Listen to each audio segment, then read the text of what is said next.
Гере, на 3 декември го одбележуваме меѓународниот ден на лицата со попреченост. Меѓутоа имам чувство дека овие лица, оваа категорија на граѓани ги споменуваме токму само на овој ден. Дали како општество зборуваме за лицата со попреченост само еден ден во годината или потребно е постојано да се зборува и да се работи со цел подобрување на условите за оваа категорија на граѓани? Најпрво да ги поздравам сите гледачи на Македонската радио телевизија. Би сакал на сите мои пријатели од нашата заедница на лица со попречености да им упатаме на убава порака за убав ден. Овој ден не е еден и единствен, можеби би требало да е некој што го одбележува или не подсетува на овие наши предизвици, но сметам дека сепак треба секој ден да внимаваме и да се трудиме да ги подобруваме условите за живот, бидејќи на крајот на денот сепак е ова прашање на подобрување на квалитет на живот на луѓето кои што се со некаков вид на попреченост и од социјално ранливи категории. Како изгледа вашето секојдневие во Скопје од моментот кога ќе излезете од вашиот дом? На кои најчесто препреки наидувате во главниот град? Да, претежно препреките се физички. Мора да споменеме дека секој лице со попреченост, па поготово кај нас во Македонија, каде што условите не се толку на завидно ниво, ние се осеќаме како некои авантуристи. Секогаш кога патуваме негде или кога излегуваме од дома, се трудиме да си го испланираме целото патување. Каде одам, по кои патеки се движам, кога патувам, да речеме, авионски, со воз и во други земји, па се јавуваме, потврдуваме дали дефинитивно имаме простор, место во возовите, во автобусите, кои што се пристапни и така натаму. Кај нас, ако зборуваме, јас кога ќе излезам од вратата, секогаш, бидејќи веќе живеам во зграда подолго време и веќе ги знам сите услови до излегувањето, меѓутоа во моментот кога ќе ја напуштам зградата и во зависност од тоа што правам, секогаш морам да ги планирам работите однапред. Значи тоа е како еден вид на планирање на секој ден. Замислете колку време трошиме на работи кои што инаку би требало да бидат најнормални, обезбедени од страна на државата, институциите постојано тоа да го прават, да ги унапредуваат, да унапредуваат пристапноста во јавни површини, во институции пред се и да бидат едноставно позитивниот пример. Доколку ако не тргнеме од таа точка, не може да очекуваме ни бизнис секторот, нити па јавниот сектор и останатите да го почитуваат тоа.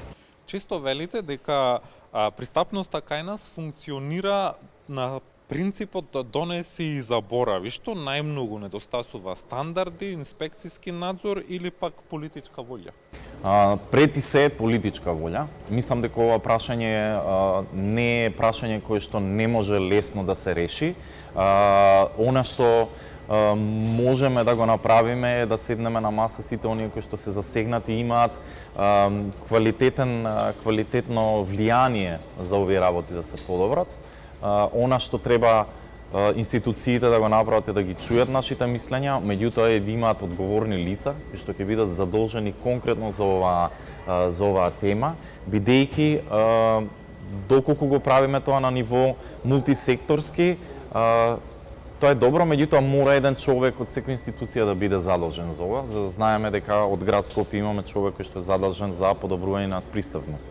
Од Министерство за транспорт исто така да имаме лице кое што, па макар и од Министерство за култура, Министерство за образование, каде што школите, каде што културните институции едноставно треба да ги подобриме во пристапувањето. И секако ние како најзасегнати тука лица, заедницата на лица со попреченост, оние кои што се од телото за антидискриминација да се вклучат исто така. И следејќи ги добрите пракси од странство, меѓутоа ние имаме веќе големо искуство во решавање на овие предизвици, како вклучени страни да почнеме сериозно да ги надминуваме овие препреки, не само во Скопје, мора да напоменеме, ова е прашање кое што треба да биде решавано на целата територија на земјата. Токму така. Колку новите згради ги почитуваат законските прописи во однос на обезбедување на услови за лицата со инвалидитет? Неодамна на едно наше снимање со мојот колега немаше лифта, мораше до 4-ти кат да ја носиме целата опрема со раце. Да. Тоа е прашање кое што не засега сите. Ги засега мајките со колички, ги засега повозрастните луѓе, но и оние 10 до 20% од населението кои што се со некаков вид на попреченост. Секој може да биде човек со попреченост. Тебе ќе паднете, ќе имате фрактура, рака, нога, ќе скршите, не знам, зглоб, нели, стапало, ќе ставите ногата или раката во гипс, вие сте автоматски дел од нас. И со самиот тој факт вас ви е потребен пристап. Доколку немате ли во зградата, автоматски вие станувате луѓе кои што едноставно на некаков начин сте изземени од општествениот живот, нели, постоите само во информациите на лична карта и толку.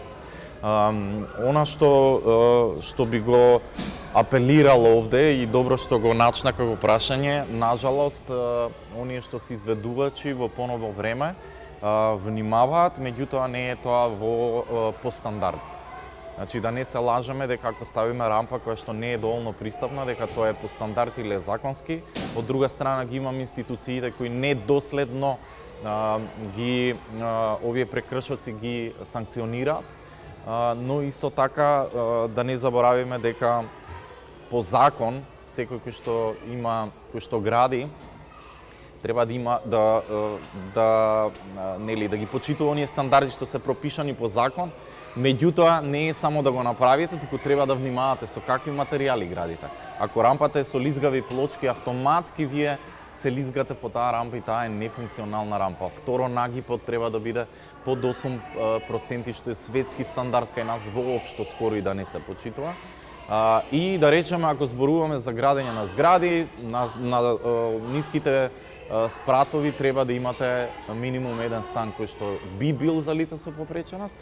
Сега во странство, ако сакате стандард, имаме нов тип на згради и архитектура, каде што дури целите згради се така проектирани да можете вие во одреден дел од животот да го преградите тој стан заради тоа што вие како човек станувате возрастен, станувате стар, во секој време од животот може да станете лице со попреченост. Агере, ви благодарам што бевте утрово дел од Македонија Наут. Благодарам многу и поздрав до сите гледачи до телевизија.